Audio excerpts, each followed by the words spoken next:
Hi, Mike Swanson here. I'm visiting with David Skarica, who lives in the Bahamas. If you're not new to my videos and you know who Dave is, because I've been doing videos with him for the past couple months about the financial markets. He is a stock market expert. He wrote the book titled Collapse back in 2014 that pointed out the valuation problems in the stock market and warned that a bear market was going to come. Well, on July the 20th, we saw the NASDAQ top out, and we've seen wild gyrations in the financial markets since then. We've also actually seen bottoming formations, base building formations in other markets that seem to be turning up at this moment. Big money shifts have been taking place, but most people are unprepared, and the financial media is not really helping people, because all it's doing for the most part is telling people to continue to trade the Apples, the Facebooks, the Netflixes, the past winners of the last bull market that's over. And in order to profit going forward, you must reposition yourself with what the new trends are. And there are new emerging bull trends, but there's also new bear markets that started a couple months ago and are creating smash down drops when we see drops in the financial markets, then false rallies in between. So I wanted to talk with Dave and visit with him and find out what his take is on all these things, what's the cause of them all, and so forth. So let's join this discussion, and I'm glad you're here with me.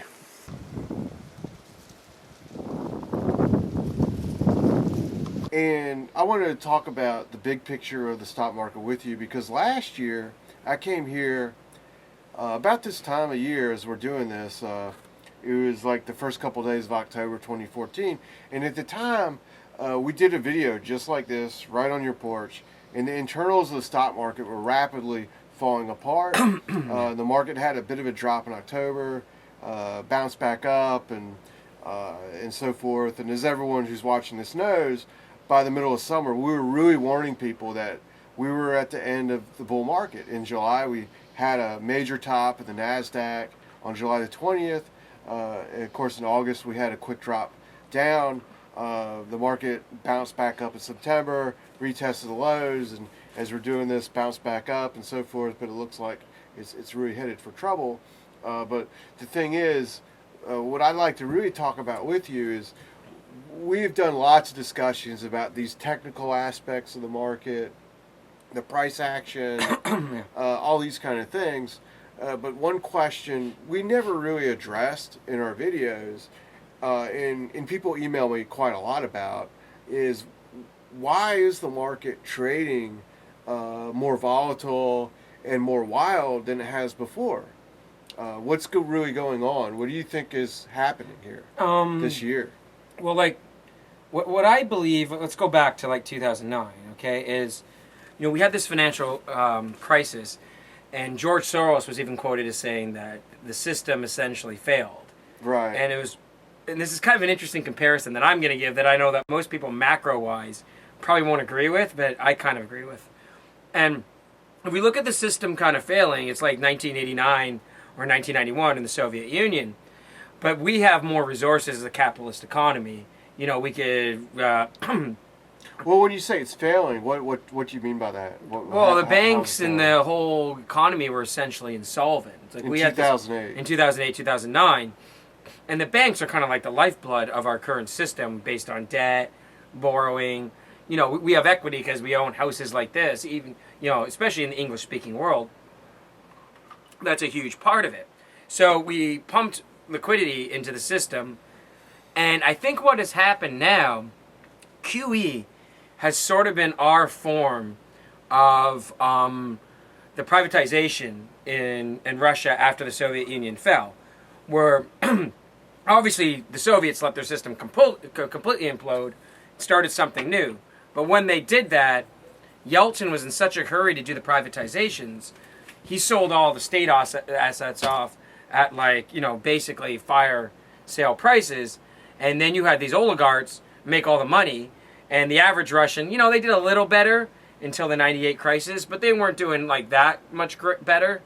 And you know, because the stock market went up till 98, and you did have some economic growth in Russia, and made things kind of appear better. But what became obvious in their crisis in 98 was there was just this big shift of wealth from the whole populace, even though most of the populace was poor, into like these oligarchs. So you look at quantitative easing, what has it done?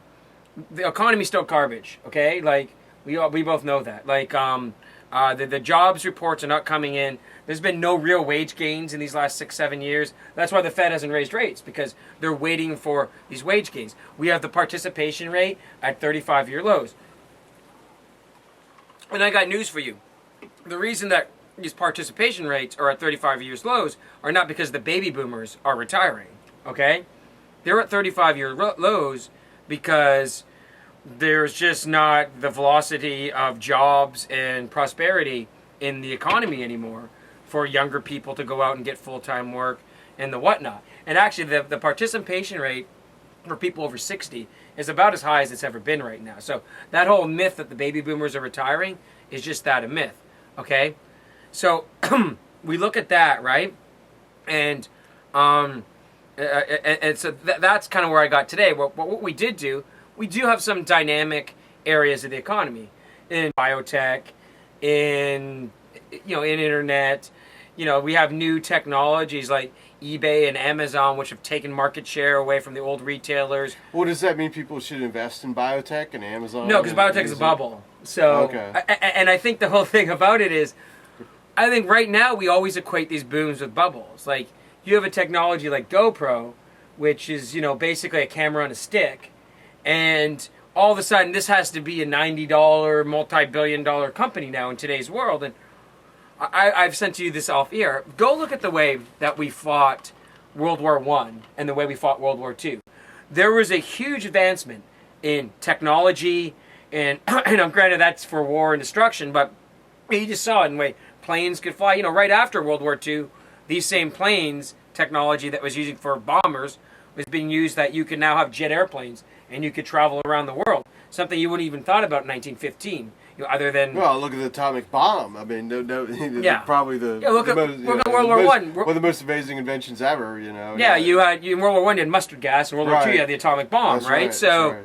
you know, and then even Vietnam and napalm and all these things, right? So like everything advances, but just because you have that advancement doesn't mean you need a stock market bubble, right? Like, was Ford stock a bubble in the 30s, 40s, 50s, 60s, etc.? A Ford car in the 60s, right, like a Ford Mustang in the 60s, was a lot better than the Model T in the 20s, right? But it didn't mean that Ford stock had to trade at some ridiculous valuation. Well, So why are there bubbles now and not back it's then? the monetary policy. That's what I'm getting at right now. That if we look at why the bubbles are now, is that the Federal Reserve, as much criticism as we both give them, from after the Great Depression into the early 60s, was pretty reserved. They would take the punch bowl away. They would raise rates when they were supposed to. They didn't allow asset bubbles to form. You know, basically from the late 20s till, you know, really the commodities bubble of the 70s. And that commodities bubble is a pretty minor bubble. Really almost until the tech bubble of the 90s. We did not see a major asset bubble in stock prices, right? So the Federal Reserve is actually pretty well run. A lot of what happened in the 60s and 70s was some of the Fed fault, but some of it was the politicians' fault. We had war on poverty, war on, you know, a lot of government spending. And the Federal Reserve was actually almost forced to print money to make up for that. So we can go back to that another time. But I think the problem now is the monetary policy, is that since kind of the introduction of the petrodollar, and Adam Curtis talks about a lot of this in his documentaries that we both are a fan of, in the 70s, you've had more and more money flowing into asset markets, okay? So ever since the 90s, to make up to the fact that we have these secular moves in China and India, and they're taking wealth away from us, okay? So we have these secular moves, and they're getting jobs, they're blah blah blah, they're booming. So to make up for that, we've had these asset bubbles. We had a stock bubble in the 90s, and then I think one of the key turning points, we're talking about this is where it starts with this monetary policy and these bubbles, was LTCM. And in 1998. 1998, right? And like this Jim Rickards guy is now very popular, and I actually like Jim, and I agree with him on a lot of things. He's a gold bull, all these sort of things. But he was the legal counsel for LTCM, and I saw a line by him where he said if they would have let LTCM like basically fail, like the whole financial world would have collapsed because everyone did business with LTCM, and I have a hard time believing that, right? So I think that was their big mistake. Instead of letting this one hedge fund fail, and you could have dealt with the consequences afterwards. And I think LTCM was a lot smaller on whole than Lehman was, right? And a lot less systematic risk than Lehman. What happened is Greenspan just juiced it after that. We had the dot-com bubble, and then we got zero rates and the real estate bubble. And then this time, I think it's even more disgusting this time, because this time the quantitative easing is totally geared at the stock market. The whole theory, I think, whether the Fed is going to admit it or not, is let's juice asset markets, see if then that creates a kind of wealth effect, and then see if, and buys us time and sees if that wealth effect both A, trickles down, and B, by buying us time, the economy kind of grows into the stock market's valuations. And I think what's happened in the last year is the Fed is starting to realize that, you know, they haven't created any velocity in the economy, and they've just created asset bubbles, and they kind of don't know what to do. Because I think actually these perma bears who say, oh, the Fed is, as soon as there's a 15% correction, is going to print more money, I think they're wrong. I don't think the Fed wants to print more money. I don't think they want more asset bubbles. But they also know they can't really take the punch bowl away. So they're in this bad spot where they really fundamentally made a mistake with the last QE in late 2012. By that time, we were out of the financial crisis. The S&P was 12 or 1300, almost double the 99 or 2009 lows. The banks are not on the brink of collapse anymore. At that time, really, in 2013, they probably should have started raising rates then, even if it was just to 1% or something nominal, so they would have some firepower in the next decline. But instead, they printed $85 billion a month. They juiced the biotech, they juiced the tech bubbles, they juiced all these things, and that's kind of where we are today. So, you know, to ask you why we have these bubbles is because in the late 90s we had very loose monetary policy. In the 2000s we had loose monetary policy, you know, when the rates were zero for too long. And of course now we've had the worst loose monetary policy with money printing. So that is the problem. And like I said, we were talking about in the last 100 years, we've seen this huge advancement in technological development. So the problem is you mix that with loose monetary policy, like all happened in the 20s with radio stocks and that sort of thing, then these people just get carried away with these stocks. They get carried away. I'm looking at your iPhone right now, right? They get carried away with thinking that Apple's going to go up forever, or the Apple supplier is going to go up forever, or, you know, we've seen that in misallocations in stock like BlackBerry, right? So they get carried away with all this technology, you know? Well, the thing is, though, if, let's say we have a bubble system where the stock market has gone up for several years and we get bubbles created out of this, but the alternative would be a total disaster. So therefore, what about the argument that, okay, sure, we got bubbles, sure, you know, we can't really look at valuations and even earnings, you know, whatever.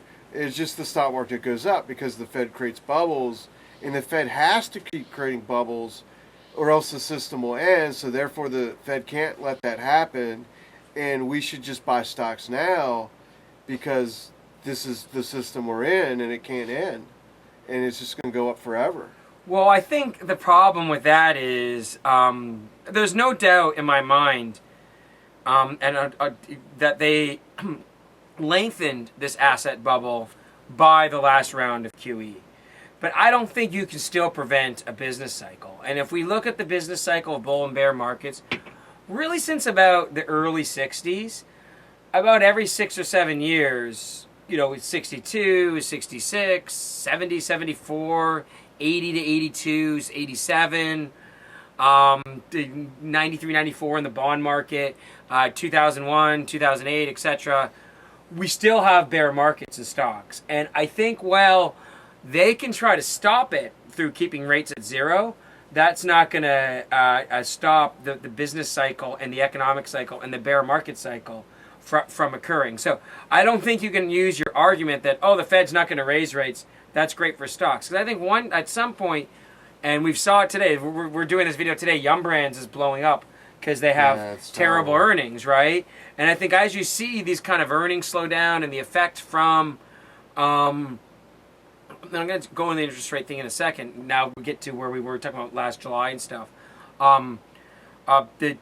You can't stop that from occurring, and the market is going to reflect earnings, the outlook for these companies. So let's just go back to where we were talking about the market and how the Fed can't stop it. My argument as well, and I'm going to get back to what we were talking about earlier with the system, right? My argument as well is lessening QE or tapering or whatever you want to call it. That's like raising rates now. So when they went from $85 billion a month to printing nothing, they did that in what, 7 tapers? So that to me is like raising rates 7 times now. Remember all the times they raised rates in the mid-2000s? So people are acting like they don't have a tightening cycle because they haven't raised rates. My argument is, no, they have raised rates, because when you go from printing $1 trillion a year to printing nothing a year, that is like raising rates. You know, it's tightening liquidity. And you can see it in what happened to oil last year, what the US dollar strength, especially against emerging market currencies and the whatnot. You can see where this where these allocation problems are and the whatnot. Well, let me ask you this then: if the Fed not doing more quantitative easing is or letting it end as they did before, is a representation of a tightening monetary policy over the past couple years, from 2011 to at least this past summer. We've seen commodities decline. We've seen oil prices decline sharply from the summer 2014. We saw, of course, gold, silver, mining stocks also decline. If monetary policy does not involve a new quantitative easing policy right now, and the elimination of it in the past, does that mean that commodities and there's a big deflation that's going to smash them even further? I guess that could happen with another stock market drop or another decline in China. I can't deny that that can't happen. But my feeling is you're going to see another stimulus in China. We already have the Europeans and the Japanese printing money. And if we see a decline in the stock market, okay, we're getting QE4. So the question is, do we see another 10 or 20% drop in commodities before QE4? Or do the commodities begin to, remember, before the 2001 rate cuts, commodities bottomed. Right. And sensed that the Fed was going to be loose, right? Way ahead of the Fed. Yeah, and even after the commodities crash in 2008, they again really started to rally before all the QE in early 2009, especially gold and precious metals. So the question is, do the commodities sense this? I think they're going to sense that. If we go look at how well the commodities have traded in the last few weeks, I think this is more of a bear market, more than a bear market bounce. I think that the employment report for September was a really key turning point for these markets. And people can go, Dave, how come one employment report? Because they downgraded the August and July numbers as well. Yeah, okay? they did. It was a shock. Really. And there's no wage growth. And remember, the biggest amount of wage growth and well-paying jobs in this economy, whether you like oil and gas development or not, came in fracking, came in the oil and gas boom. Okay, so what I'm saying is, if that was where the wage gains come, look, it doesn't matter if oil's going back to 50 or 60 or even 70. There's no more boom in fracking right now. You know, people are going to rein actually that in, if anything, because though a lot of those fracking companies were cash flow negative $100, they're a disaster at 40, and they're still pretty bad at 60 or 70. Okay, so I think you're going to see no boom in that, and that's where a lot of the high-paying jobs came in. Actually, if you take out Texas, since January 1st, 2007, there's been net job declines in the United States. And Texas, of course, is a big energy kind of based economy, right? There's some other places like Austin which have a boom in technology and this sort of thing, but mostly Texas is energy based, okay? So my opinion is that was a key turning point, because that jobs report has just showed us there's no reacceleration in the economy. We're seeing declines in exports right now because of the weakness in Asia, because of the high dollar. And the Fed, I think the Fed fund futures right now are showing a less than 50% chance of a rate hike for even March of next year. That's right. So I think that was a key turning point, and I think you look at the commodity stocks, some of the iron ore stocks, some of the copper stocks, of course the gold and precious metal stocks, they have all taken off in the few days for that, and a lot of them have very nice bases forming, and they look like they're about to really, really move higher here. The S&P to XAU ratio is an all-time high, meaning that gold stocks have never been this cheap compared to the S&P. So I think when you look at these these stocks are trying to tell you that the Fed is now going to stay loose. But just because they stay loose, because they were loose from 2007 on, from 2001 on, in those bear markets, does not mean the stock prices are going to rise. Because stock prices are going to decline, probably with the outlook for the entire macro economy. Yeah, well, I mean, personally, I mean, that XAU to S&P 500 ratio that you're talking about, I've kind of, with my own money, positioned myself to benefit from that, because I'm short the U.S. stock market and also long the commodity complex, which includes mining stocks. But I'm doing this not as a day trade, but as an idea that this is going to go a reversal trend that's going to last for several years.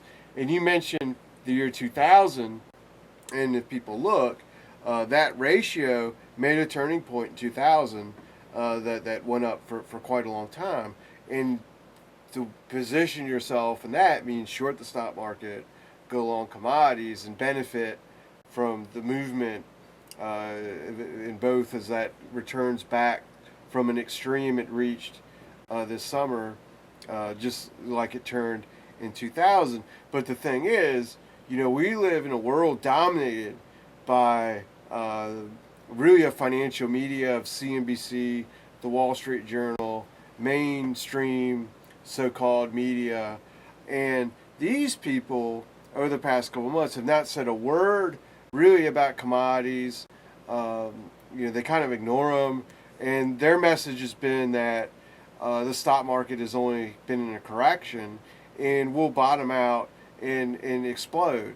Earlier this year, they were saying that we are approaching a liftoff point in the second half, which seems to obviously has not come to fruition. The liftoff idea was based on projections of a boom in earnings in the third and fourth quarter that obviously has not happened. However, if you look at the consensus forecast for stock market returns earlier this year, everyone was predicting huge gains for the S&P 500 and the Dow, and the Wall Street consensus analysts have not said we're going to have losses. They've merely lowered their gain projections, but they still have gain projections. So the thing is, like, we are talking about commodities as investment, the stock market, everything you've implied is to suggest that it's risky as a whole. However, that's just us talking, and that's not what the mainstream is. So, what's going on? Where my macro review also differentiates, and this has nothing to do with, I'll tell you about commodities in a second. Okay. So I mentioned like the kind of Russian thing and the oligarchs, is that this was a big transfer of wealth which happened here from the average person. In the 50s and 60s, the average person had good wages. The top 1% of the population did not own a lot of the wealth, all of this sort of thing.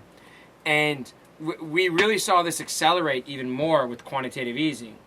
So if you look at what happened in 1998 in Russia, is I think we're going to see a really bad ending to this, because that's essentially, and I don't saying it's intentional, because I don't even think the Fed is that smart to do something like that. I think it was more like they're just trying to do something that they think is going to be good for markets or the economy. But what has happened is, because most rich people own assets, all the money has essentially gone into their pocket. And now it's going to end really, really, really badly after that. And what's interesting was we have record high margin debt, record low net cash balances in people's accounts. And I think this is just going to end badly, like almost like a 98 situation in Russia. So that's a part of totally outside of what commodity markets. This is kind of like a philosophical point of view, but you can't trade on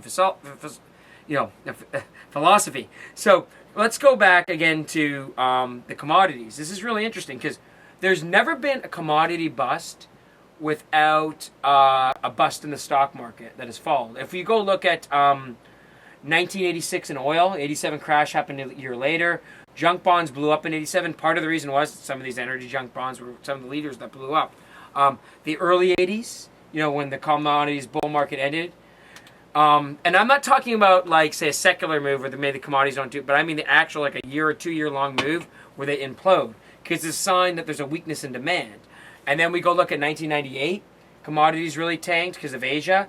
And, of course, the U.S. stock market had a serious correction that year. The Asian markets really declined. And then we look at 2001, or 2000 to 2001, commodities had another bad decline. And, of course, 08. So whenever you get a big bust in commodities, it is usually a sign of weakening demand for goods and services around the globe. And usually some kind of recession and or bear market will follow. So is this the first time in history that we can see a serious 1-2 year decline in commodities without a recession or demand? Hey, anything can happen, but I seriously doubt that. Well, for people watching this, the person with a brokerage account that's has interest in the financial markets, what do you think is going to be the best way to make money over the next couple of years? I really think the trade that you talked about in my book that's coming out, which is a follow-up to my collapse book. Remember, my collapse book, essentially the S&P is at the same level that it is today. So it hasn't collapsed yet. But if you were to listen to my book and been out of the market for the last year and a half, the market has done nothing. And many stocks, other than a few high flyers, have done much worse, right? Oh, yeah. As we're again seeing with Yum today. Today, yeah. I'm right. So we go look at what the average person to do.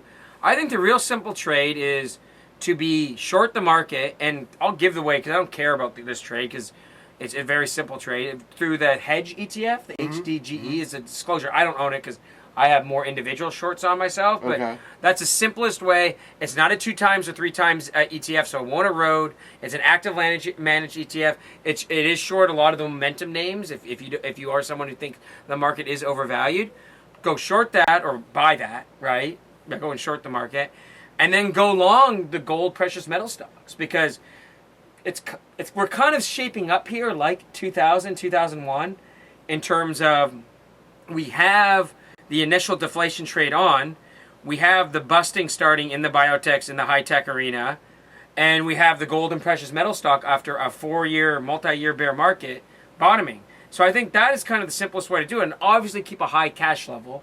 So when you see sectors or stocks you like, there's actually sectors, tech sectors that are a little ahead of the market in terms of declining I like right now. There's certain countries in Asia I like right now, like like emerging markets. They're not quite to the level I want them at, but I think they'll get there. So I think you keep cash on hand for that. Because one thing, too, about the last 2 bear markets, what's really interesting is both emerging markets and gold and precious metals, in each case, bottomed ahead of the U.S. stock market. Well, you may the symbol is, if I'm correct, HDGE. Is that right? For that fund? HDGE. Yeah. Okay. I don't own that fund. You don't own that fund. I don't own it, but okay. But I do have it recommended. And I own biotech and semiconductor short funds, and I trade a little more actively, and I also have individual short positions and put options on companies. Well, let me see if you would agree with this statement. I'm just going to say this: neither one of us own this fund. Okay, both of us owe the way we look at the markets. We're looking to invest. We're both bearish on the overall general stock market, but we both have long positions in things we think are going to go up.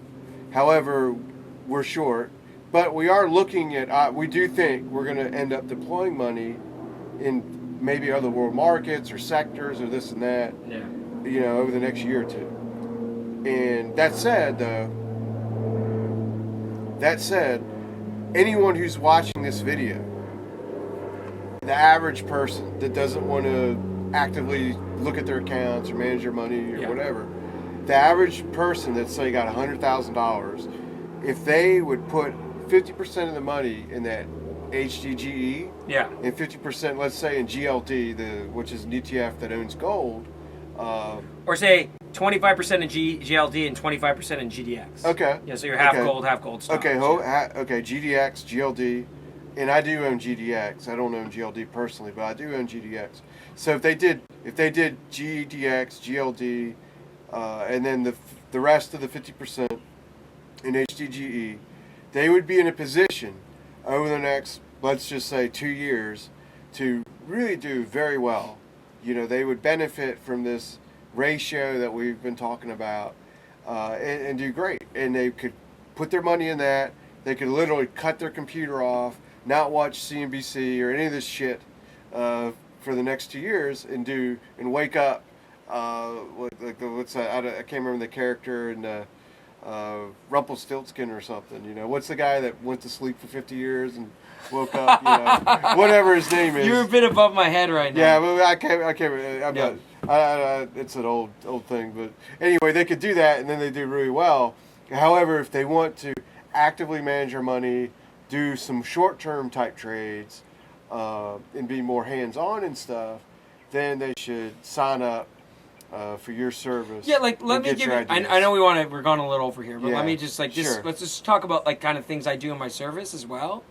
Okay, because I have a service like an add-on called the Short Corner, and this is based on like, let's say you have $100,000 to short with. So not 100. I don't want you shorting your whole portfolio, but let's say you have, I don't know, if you're someone who has money, you have $500,000 in the bank, or say you have $100,000 in the bank. So say I say, hey, put 20% in your money into shorts. Like, you know, it's prudent.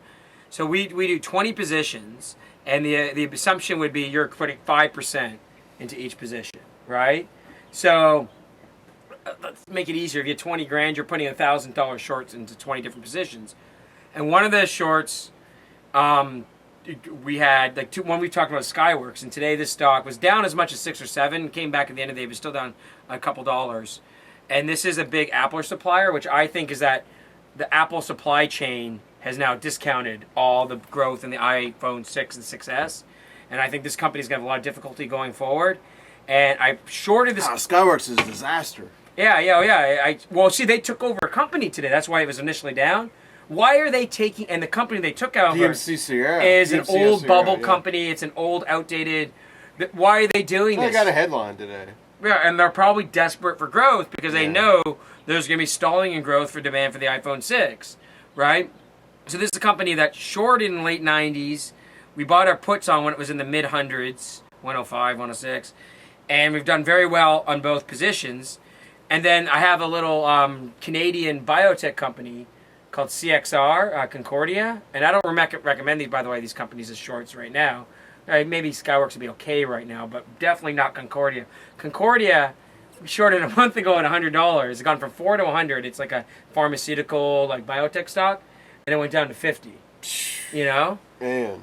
So that's what's happening in the stock market. Stocks are crashing every week. And if you're interested in this is what I'm doing. I'm looking for these stocks. I got a shoe company I'm short right now. I'm not going to name the name of this. It's the most ridiculous. I've shown you the chart. It's the most stupid, ridiculous chart of all time. It looks like JDS Uniphase did back in 2000, right? Actually, a friend of mine jokingly calls that JDS Unishoes, right? This particular stock. So this is what I'm doing. And this stock, by the way, has dropped from about the 150s.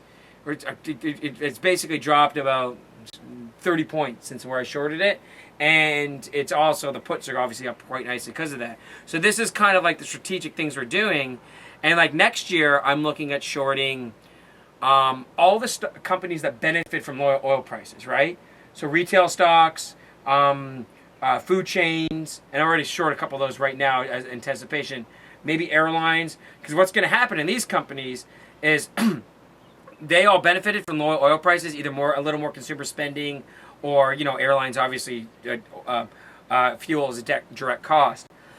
And what I want to do in those is their year-over-year comparisons are going to be very difficult, right? So that's kind of what I'm looking at doing. Is like this year I'm looking at the Apple suppliers as having difficult year-over-year comparisons because the iPhone 6 and 6S is peaking, and then next year I think these energy-related stocks will.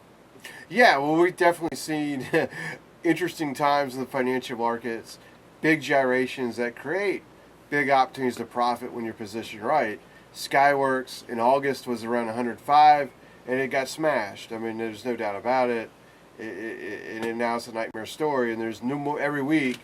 There's another stock blowing up as we're doing this. Young Brands blew up. This morning, Jim Cramer was trying to tell everyone that China was fine and turning the corner. And then what do we get this afternoon? We get Yum Brands, who was basically basing all their future growth off China, completely blowing up on their earnings. And China's got some serious problems right now. So I'm just ending that. Well, I don't understand how people can be bullish on China when it's kind of a black box as far as understanding what's actually happening there. Yeah. And you look at the stock market, the financial markets of China, they're disasters. Of course, yeah. So it's like, whatever, man. Whatever you want to say. And you want to align yourself not with predictions of the bull market returning, but with what's actually happening. And I think you've explained what's going on and why these changes have taken place, because big changes had taken place in the markets, which, you know, most people are positioned right. Not necessarily the people listening to us, but the people as a whole that watch these channels. The mainstream is out of whack. When the mainstream is right, everyone can make money. But when all of a sudden the mainstream's wrong, almost everyone loses money except the people who understand why things have changed. And that's why I was glad to come down here and talk with you about what's happening and so forth. And we'll definitely do more videos and keep in touch and, and so forth in the future. For sure. So thanks for joining us, and we'll talk to you later. Thank you.